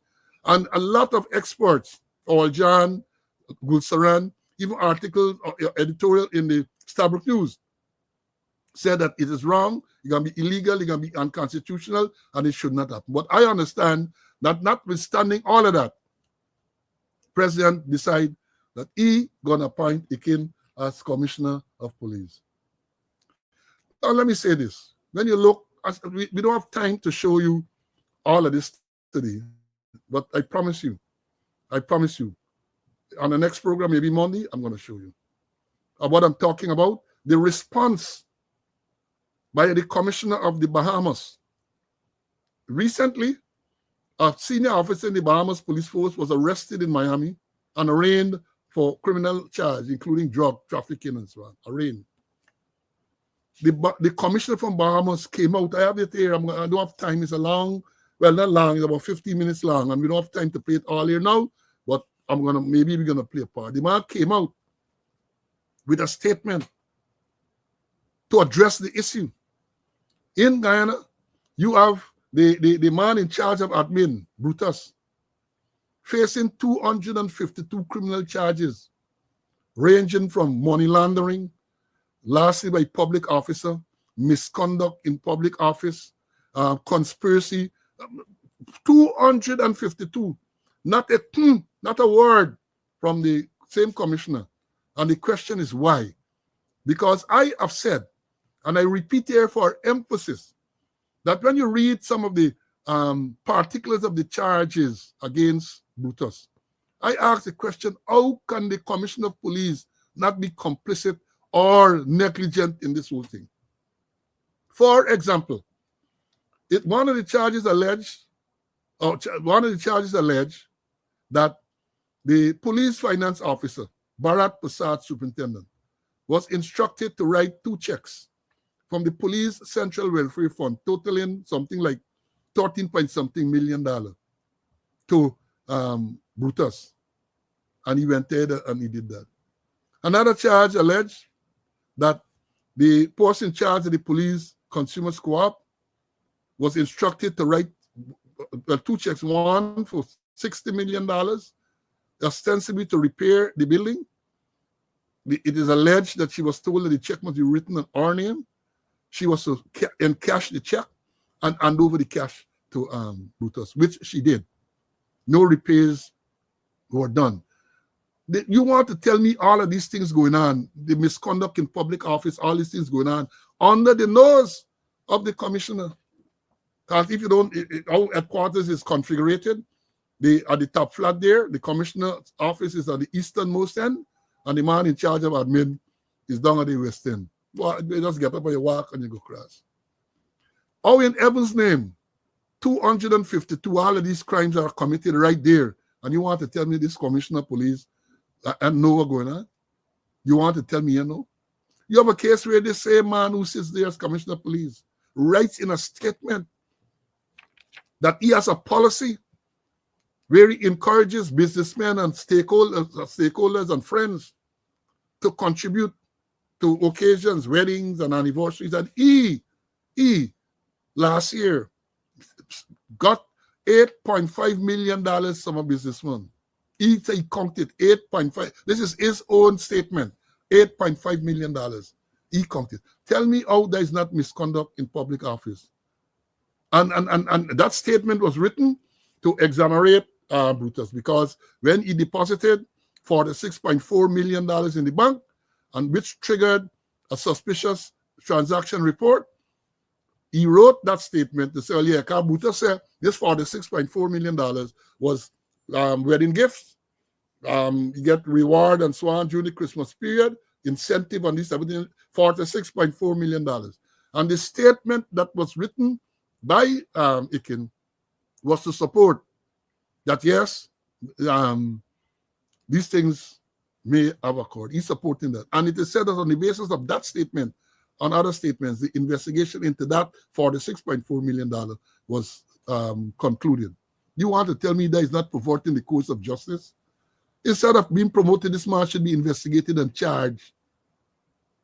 Charged misconduct. He admits that he sat there and he collected $8.5 million from a businessman. He admits that in his own statement.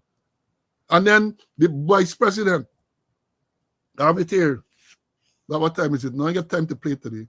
The vice president, Bar Jagdeo, said that the government never approved of any scheme where where people can make contribution, business can make contribution to police for these activities. And he said, to have accepted the $8.5 million, he feels it is reprehensible. That is what the vice president, reprehensible. He used the word twice. I am saying that if it is reprehensible, what are you going to do about it? A man who you say committed this reprehensible act, you are going to promote it? You are promoting it, the commission expect that the police force or the country will support right-thinking people. Going to approve and support that? But I guess they don't care what right-thinking people care or says and what people support. This man, look, we got the tape. Again, time, maybe Monday, I can play them Monday. Where this man told Dennis Shabal at the Pegasus that that Boutos did not lodge no money. There's no investigation. He said so.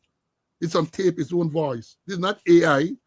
The man said all of these things, which was proven to be false. That is the man you are promoting to head the police force. You have this major drug operation in Region 1 that's spearheaded by the Drug Enforcement Authority or Agency of the U.S., Customs Anti-Narcotics Unit of Guyana, and the GDF Special Forces. Not a single police. The police was not involved. Even the commissioner was not involved. Nobody told him anything until after the operation. Even the Minister of Home Affairs, Robeson Ben, took media people from Georgetown into the site where this drug was discovered. They didn't carry not a single police, not one. Not one. You know why? Because I am saying this is my belief and my opinion, because they didn't trust the police to tell them about this operation. You had the case where the officer who was in charge of Region 1 was immediately removed, and the newspaper, Kaicho News, said that he was fingered in this operation. You had another release of one of the online news agencies which says that a police sergeant in the same area was directly involved in this drug trade. And the commissioner, the man who sits there as the head of the force, you all think he's doing a good job? Notwithstanding what Guilty Share said, I'd say you could excuse Guilty Share because of the age and the consumption of nicotine and perhaps other stuff. That is the people you're talking about, right? Now, let me say this again, because I made some note. The police, all were going on, all that went on at the police finance. These are in allegations before the court. Police finance office, they're claiming that Boutos lick up. Quartermaster store, lick up. Police consumer squad.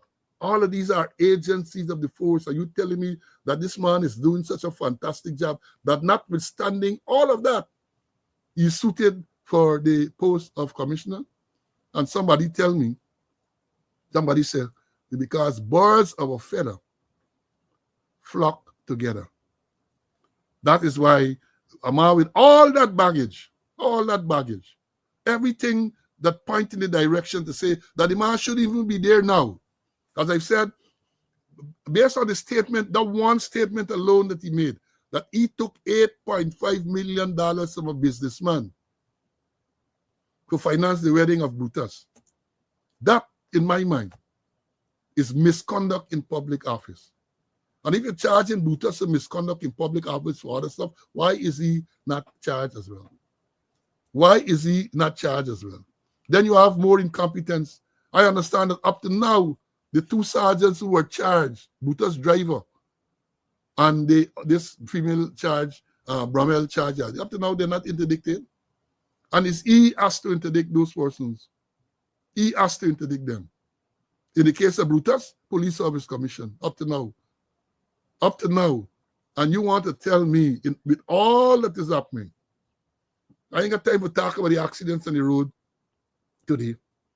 We ain't got time to talk about those things. But with all that is happening, they feel that that is the best person, not only to continue to act,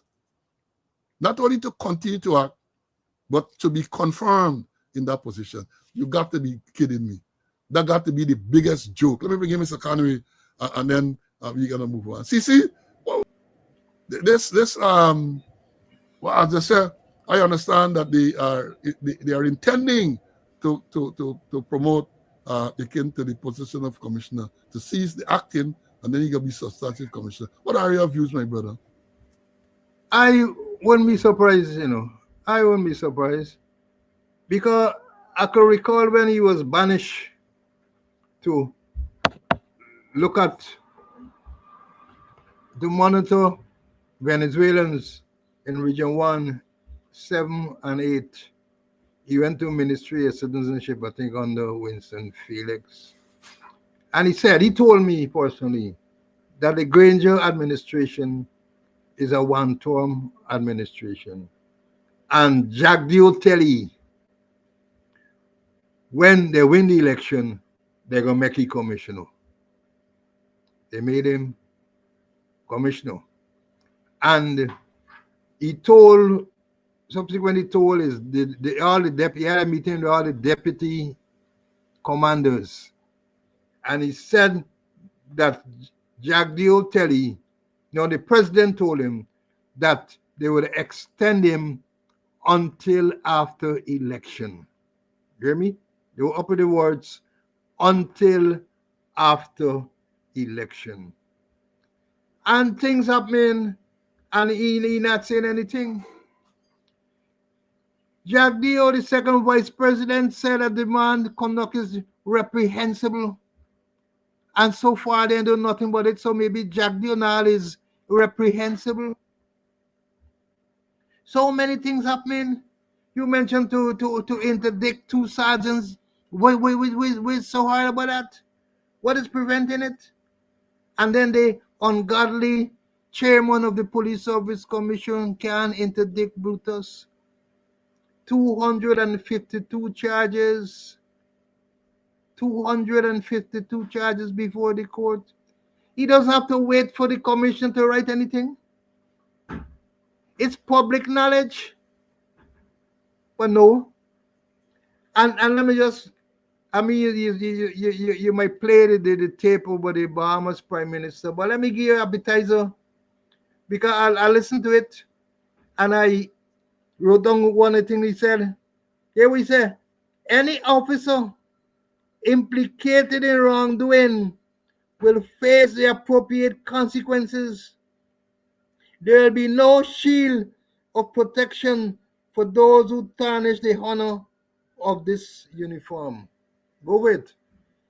Any officer implicated in wrongdoing will face the appropriate consequences. There will be no shield of protection for those who tarnish the honor of this uniform. Well, he can't answer nothing. Birds of a feather. Birds of a feather. Can't say anything. And the evidence is there. The evidence is there. And I won't be surprised if they extend him. Although the Constitution is clear that you can't extend a man beyond 55 when he has passed the age of 55 years old. And he got to be a confirmed commissioner before you extend him to. We had Balram Ragabir. We had Larry Lewis. We had Larry Lewis. We had Bromell. We had Henry Green. All were extended, but before they reached the age of 55, and they were already confirmed as commissioner of police. But they're gonna breach the Constitution. They're gonna breach the Constitution, and then let people carry them to court, and then the judge and wait till the judge say that is null and void, unconstitutional, has no legal effect, and all the other fancy thing there. So I wouldn't be surprised if they extend the king. But the king has just committed so much offenses. It's time that they extend this quarter go long way, and the best go long peacefully before things happen. But he said that the president tell him till after election, and we know election is due next year. So he gonna stay on for the election so that he can do their biddings. Quid pro quo, where something for something. You make me commissioner till after election, I gonna deal with the thing during election time, whether one way or the other. I can deal with it like I dealt with Linden. They come out and they make story. I take them on. I can deal with them. He did say he's alleged to have said that when Rui called. He said, man, I can deal with them. No more. They end up 3 men and ended up dead. Now, as I've said, we have these tapes to play, but we don't have time to play them now because next program, I'm sure we're going to try to deal with it very, very early. I'm trying to get your favorite tape that we say is a therapy now. So let me give you a therapy, and then we're going to close out. Let me give you a therapy. Wrong tape. Sit there and fabricate that. Unless you say who the person is, I can't comment on anonymous people. Okay, well, let's talk about specific individuals. What is your relationship with Mr. Su Jurong? Su? Oh, Su? My relationship? Nothing. He's a tenant in my place, yeah. And he's a good friend of yours? Yes, yes, he is a friend of ours. He claims he's a friend of ours. Su? Who Su? Can't, every time I see this thing, I say, this is amazing. Amazing. And, you know, I say again, it should be in the interest of the vice president to have a proper investigation done. It should be in his interest to clear his name, because I suspect that if a proper, credible investigation is done, not by Soku, a proper, credible investigation is done, and if he is cleared, then this stench will evaporate. But as long as that is there, and that is what, over a year, 2 years now, this allegation made, and in case you all don't know, the allegation was that Su claims that he collects $500,000 from Chinese businessmen for on behalf of the vice president to get anything moved, contracts and so on. That is the allegation. $500,000 a pop. So Su is the middleman. He collects for the boss. He says the boss. And in that very interview, when something was put to the vice president, he said, no. Su deals with that aspect of the business. I deal with it from government side, something to the paraphrasing. But he says Su. So the question was always asked, what part of business Su, a private Chinese national who is a tenant of you, what type of, what part of this business this man deals with? As we say, we big, we aren't stupid. We big, but we are not stupid. He said so in that very interview, right? He said so. And therefore a proper investigation. But no proper investigation is done, even with the Brutus matter. Because I continue to say that even what Brutus said so in court, that the Attorney General, in one of his documents, Brutus said that the Attorney General in the court, in the presence of the judge, I think it was virtual, said that they are going to expand, that he will cause Soku to expand the investigation to deal with all those spouses who said that they provided Brutus with sums of money as his wedding gift. And I said then, and I'm saying now again, if you're doing a proper investigation, there would be no need to expand the investigation. Because from the time Brutus said that he received $46.4 million from businessmen as wedding gifts and other things, you got to say who these people are, and you got to go and find them. We understand in this case, Brutus gets statement from two men. Brutus, the accused person, he gets statement from two men. One man said, well, yes, I give 10,000 US. And the next man said, he get $1 million. That's not a proper investigation. That cannot be a proper investigation. So despite what they're saying, and they say, oh, 200, because they're bullshitting with the number of charges, 252 charges, they must have done a proper, the investigation is not properly done. If the investigation was properly done, more persons would have been charged. The acting commissioner, the extended squatter would have been investigated.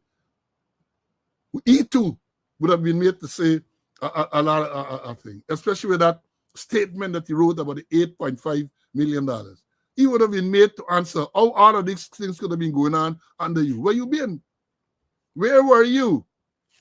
Where were you? $60 million of the police consumers. Another $20 million of the police consumers. $13 million of the police finance office. How much $100 million of the police quartermaster store? And you sit there as commissioner, you want to tell me you had know what's going on? Let me give you the benefit of the doubt. Because you're dunce, you're incompetent, or you know. But that alone should cause you to go on, because you're dunce and you're incompetent, not to have known that all of these things are going on. How you running this show with all of these things going on under you, and you know hundreds of $1 million in fraud by one of your senior officers? What type of oversight you have? What type of oversight do you have? And they're going to tell me in the next couple of days, maybe, or so, that this man is now promoted to the commissioner of police. You got to be the laughing stock of the world.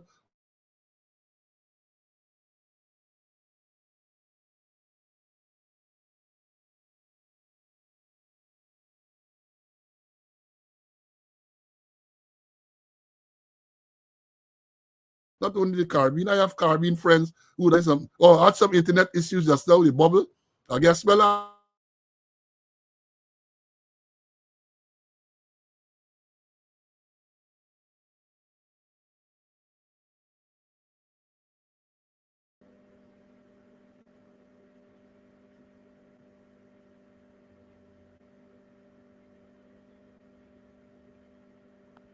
the internet is acting up. See anything in closing to the internet licking me up, you know. I think we can close off. We can close off. All right. Folks, that was it. That would be it for today. You know, as I've said, you hadn't any program on Monday, but here we are. I got to run off just now. So, God spare life. On Monday, we should be here again to bring you additional. We have so many things more that I wanted to tell you, but time has caught up with us. I have other engagements, so I'm going to be moving on. I know Barled and others, Friday, are still at the conference, so I would not be able to come and to give you anything on Friday. But stay tuned, follow the program, and in case anything, we're going to let you know. And as you see the scroll too, I got to always remind you to make a small, not small, whatever contribution you can afford. The Zelle number is there. The Cash App number is the same. And again, I want to thank all those who have been making the contribution. You keep the program going. As I said, it costs us to come here, the research, platform fee, and all of these everything. Is that they said nothing is free. So it costs us, and therefore we are thankful that you have been making contributions to offset the cost. So folks, stay well.